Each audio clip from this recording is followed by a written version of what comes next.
Hello, hello, hello. This is mitzvah, if I'm not mistaken, number 18. Now, this is a very important mitzvah. Maybe we had occasion to mention it.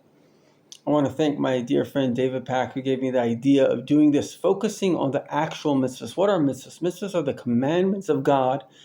God gave us a manual for life. This applies to all of us. If we want to live a good life, because life can be good, some people, a lot of people really are just trying to escape reality. Ironically, a lot of religions are giving escape hatches. Do this to get to heaven. And I don't want to embarrass any religion, but some religions, if you do this, you never have to come back to earth. Others, various forms of escapism.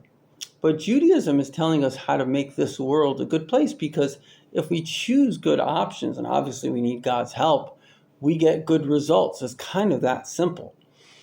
And this is a good option. It's called Don't Take Netirah. Now, previously we explained the mitzvah, don't take revenge. Revenge is one of the worst things that can ever happen to you. In fact, the subconscious reason for bullies is because people get jealous.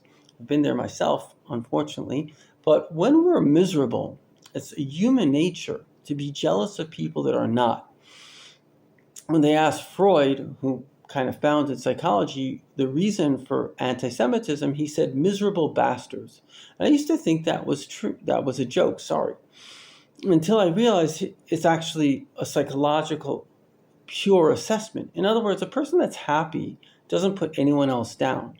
But a person who's miserable, which can come from many different forms. In fact, I would venture to say most adults are actually miserable, usually from being bullied by somebody else. And so living in fear of criticism, and anytime you're living in fear, it's basically living in hell. So then you become jealous of people that are not. So what do? You make their life hell. You find reasons to criticize them. I like to say shame is the greatest virus that exists, because those that catch it then have this need to bestow it upon others. So it's really important to understand this concept, which is don't take it personal. People that insult you, don't do it because you're wrong. It's because they're hurt. And if you saw somebody that's hurting and screaming in pain, you wouldn't want to hurt them more.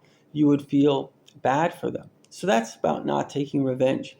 And there's a subtle kind of revenge is like, okay, I won't take revenge, but I'll remind the person. We have to be free of hatred in our heart. And that's the mitzvah of Netirah.